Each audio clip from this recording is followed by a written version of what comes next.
నందు ప్రేరిన సహోదరి సహోదరులారా, మన ప్రభువును రక్షకుడునైన యేసుక్రీస్తు పరిశుద్ధమైన ఘనమైన శక్తి కలిగిన మహోన్నతమైన నామంలో ఈ ఉదయకాలపు శుభావందనాన్ని తెలియజేస్తా ఉన్నాను. దేవుని మహాకృపలో మీరందరూ క్షేమంగా ఉన్నారని తలంచున్నాము. అనుదినము మీ కొరకు ప్రార్థన చేస్తున్నాము. ఈ యూట్యూబ్ పరిచయం ద్వారా దేవుని వాక్యాన్ని అనేక ప్రాంతాల్లో ప్రచురించుట కొరకు, అనేక ప్రాంతాల్లో దేవుని స్వార్థమానం అందించుట కొరకు దేవుడు మాకు ఇచ్చిన గొప్ప భాగ్యాన్ని బట్టి దేవునికి ఎంతగానో కృతజ్ఞతాస్తుతులు తెలియజేస్తా ఉన్నాం. ఈ ఉదయకాలంలో దేవుడు మనకిచ్చిన వాగ్దానాన్ని మనం ధ్యానం చేసుకుందాం. మీ పరిశుద్ధ బైబిల్ గ్రంథమును యాకోబు రాసిన పత్రిక 4వ అధ్యాయము 7వ వాక్యం వైపు మళ్లించవలసిందిగా కోరుచున్నారు. యాకోబు పత్రిక 4వ అధ్యాయము 7వ వాక్యము. కాబట్టి దేవునికి లోబడి ఉండుడి, అపవాదిని ఎదిరించుడి, అప్పుడు వాడు మీ యొద్ద నుండి పారిపోడు. కాబట్టి దేవునికి లోబడి ఉండుడి, అపవాదిని ఎదిరించుడి, అప్పుడు వాడు మీ యొద్ద నుండి పారిపోడు. దేవుని బిడ్డలుగా పిలువబడుతున్న మనము చాలా ప్రాముఖ్యంగా అనుసరించవలసిన విధానము దేవునికి లోబడ్డం. దేవునికి లోబడ్డం అంటే దేవుని వాక్యానికి లోబడ్డం, దేవుని చిత్తానికి లోబడ్డం. ఇది చాలా ప్రాముఖ్యం. దేవునికి లోబడి ఉన్నప్పుడు మనం అపవాదిని ఎదిరించగలిగిన శక్తిని పొందుకుంటాం. దేవునికి లోబడి ఉన్నప్పుడు అపవాదితో పోరాడగలిగిన సామర్థ్యాన్ని దేవుడు తన బిడ్డలమైన మనకు అనుగ్రహించేవారుగా ఉన్నారు. మనం దేవునికి లోబడకుండా, దేవుని చిత్తానికి లోబడకుండా, ఆయన వాక్యానికి లోబడకుండా దేవుని నుండి ఎలాంటి శక్తిని, సామర్థ్యాన్ని మనము పొందుకోలేము. చూడండి, మనం గొలియాతు దావీదు జీవితాలు మనం చూస్తూ ఉన్నాం. దావీదు చాలా చిన్నవాడు, యవ్వనస్తుడు. కానీ గొలియాతు అతి గంభీరుడుగా కనపడతా ఉన్నాడు.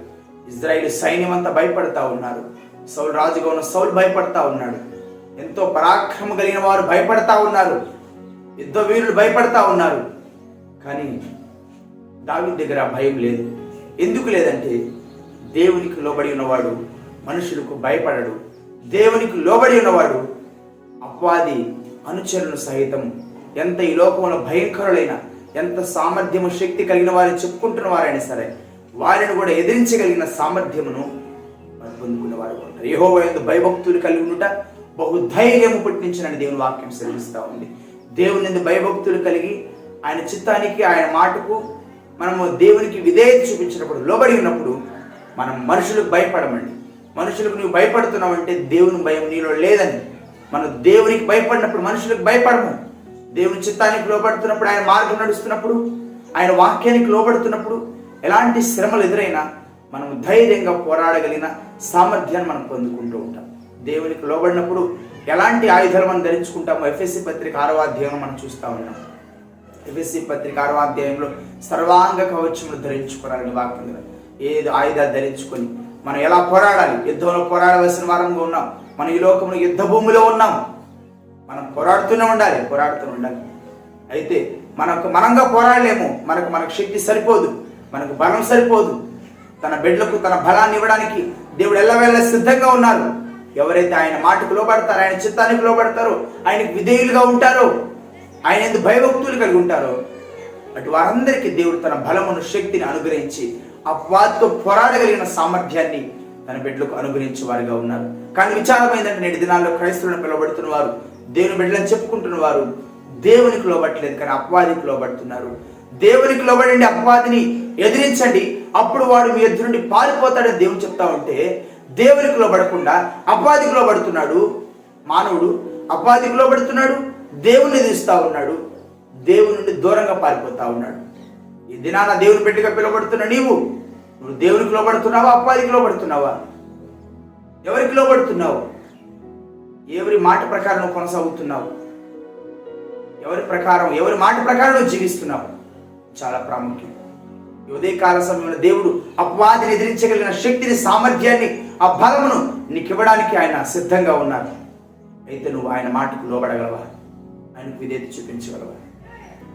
ఈ యాకోబు పత్రిక 4వ అధ్యాయం తెలియజేస్తున్న మాట చాలా జాగ్రత్తగా వినండి.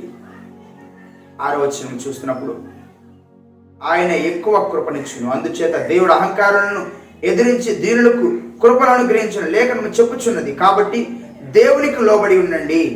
దేవునికి లోబడి ఉంటే తన కృపను దేవుడు మనకు అనుగ్రహిస్తాడు. దేవునికి లోబడి ఉంటే తన శక్తిని మనకు అనుగ్రహిస్తాడు. దేవునికి లోబడి ఉంటే తన బలమును, తన సామర్థ్యాన్ని తన బిడ్డలుగా పిలువబడతాడు మనకు మన దేవుడు అనుగ్రహించేవారుగా ఉన్నారు. చూడండి, అప్పుడు వాడు మీ ఎద్దు నుండి పారిపోతారు. చాలా సందర్భాల్లో ఓ సాతానా యేసు నామములో గద్దిస్తున్నారని కొన్ని సందర్భాల్లో మాట్లాడుతూ ఉంటాడు. అప్పుడు అది అనేక విధాలుగా దాడి చేస్తూ ఉంటాడు, అనేక విధాలుగా ప్రయత్నాలు చేస్తూ ఉంటాడు, మన నిరుత్సాహపరుస్తూ ఉంటాడు, మన మైండ్లో లేనిపోయిన ఆలోచనలు పెడతా ఉంటాడు. అందుకే మనం ఎప్పుడైతే దేవుని వాక్యానికి లోబడి ఉంటామో, ఆయనకు లోబడి ఉంటామో, దేవుని చిత్తానికి లోబడి ఉంటామో, మన మనస్సు, మన తలంపులు, మన హృదయం అంతా పూర్తిగా దేవుని స్వాధీనం అవుతుంది. అపవాది ఎన్ని రకాలుగా మన మీద ప్రయోగాలు చేసినా, ఎన్ని రకాలుగా మన మీద దాడి చేసినా మనం ఏమాత్రం భయపడకుండా ధైర్యంగా ముందుకు వెళ్ళగలము. చాలా మంది ప్రార్థన ప్రారంభ దినాల్లో బాగానే ఉంటుంది, కానీ కొన్ని దినాలు అయిపోయిన తర్వాత దేవునికి లోబడవలసిన వారు, దేవుని చిత్తానికి లోబడవలసిన వారు, దేవుని వాక్యానికి లోబడవలసిన వారు అపవాదికి లోబడేవారుగా, ఈ లోకానికి లోబడేవారుగా ఉంటున్నారు. మనుషులకు లోబడుతున్నారు. నువ్వు ఎవరికి లోబడుతున్నావు? నీ వ్యక్తిగత జీవితం దేవునితో ఎలాంటి సహవాసం కలిగి ఉన్నావు? ఒకసారి ఆత్మ పరిశీలన చేసుకుందాం.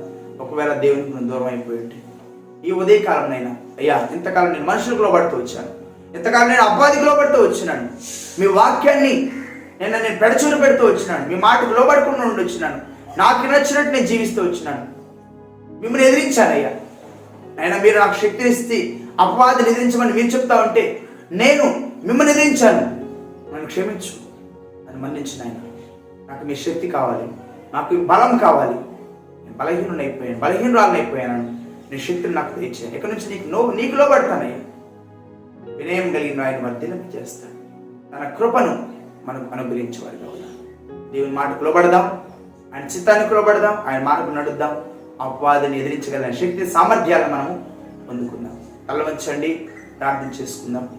కృపా సత్య సంపూర్ణుడైన మా ప్రియ పరలోకపు తండ్రి, మీ పరిశుద్ధమైన ఘనమైన శక్తి కలిగిన నామమును నేను లేని స్తోత్రాలు వందనాలు తెలియచేస్తా ఉన్నాం. నాయన మీ మహాకృపలు ఈ 2024వ సంవత్సరం ఫిబ్రవరి మాసంలో మరొక నూతన దినాన్ని మాకు ఇచ్చారు. ఎంత గొప్ప ఆధిక్యతను మీరు మాకు దయచేశారు. మీకు స్తోత్రాలు తండ్రి. మాకంటే ఘనులు, పరిశుద్ధులు, నీతిమంతులు ఎందరో ఈ లోకయాత్రను ముగించారు. మేము ఎన్నికలేని వారము, దుమ్ముద్దురు లాంటి వారమైన మమ్మల్ని మీరు జ్ఞాపకం చేసుకుని మాపై కనికరం చూపించి ఎంత గొప్ప సమయం ఇచ్చారు. ఈ ఉదయకాలంన అనుదిన వాగ్దానంగా నా తండ్రి యాకోబు పత్రిక 4వ అధ్యాయం 7వ వాక్యం ద్వారా మీరు మాట్లాడుతూ వచ్చిన ప్రతి లేఖన వాక్య భాగం బట్టి మిమ్మల్ని స్తుతిస్తా ఉన్నాం. దయగలిగిన ఆయన మీ మాట ద్వారా ఎన్నో శ్రేష్టమైన మాటలు మాకు బయలుపరిచారు. మీ మాట ద్వారా ఎన్నో మర్మాలు మాకు తెలియపరుస్తూ వచ్చారు. మేము మీ బిడ్డగా పిలువబడుతున్న మేము మీకు లోబడి ఉండాలని మీరు ఆశపడుతున్నారు. మీకు లోబడితే అపవాదిని ఎదిరించగలము, అపవాదిని జయించగలము. ఈ లోకంలో ఎవరినైనా మేము జయించగలం. నాయన ఎందుకు మానవుడు నాయన జయించలేకపోతున్నాడంటే, ఎందుకు నా తండ్రి ప్రతి విషయంలో వెనకడుగు పడిపోతా ఉన్నాడంటే మీకు లోబడకుండా ఉంటామని బట్టి. మీకు లోబడితే మేము దినదినము శక్తిని పొందుకుంటాం. అపవాది అనుచరులు, అపవాది ఎన్ని రకాలుగా మా మీద దాడి చేసినా, ఎన్ని విధాలుగా మేము నాయన మమ్మల్ని కృంగదీయాలని చూసినా ఎదిరించగలిగిన సామర్థ్యాన్ని పొందుకుంటామని మీరు తెలియపరుస్తున్నారు. వందనాలు తండ్రి. ఈ ఉదయకాలం ఆయా స్థలాల్లో, ఆయా ప్రాంతాల్లో, ఆయా దేశాల్లో ప్రార్థన ఏకిపిస్తున్న బిడ్డలు ఎవరైతే మీకు లోబడకుండా ఈ లోకంలో ఉన్న వారికి, మనుషులకు, అపవాదికి లోబడి మిమ్మల్ని ఎదిరిస్తున్న వారిగా ఉంటే దయతో క్షమించండి.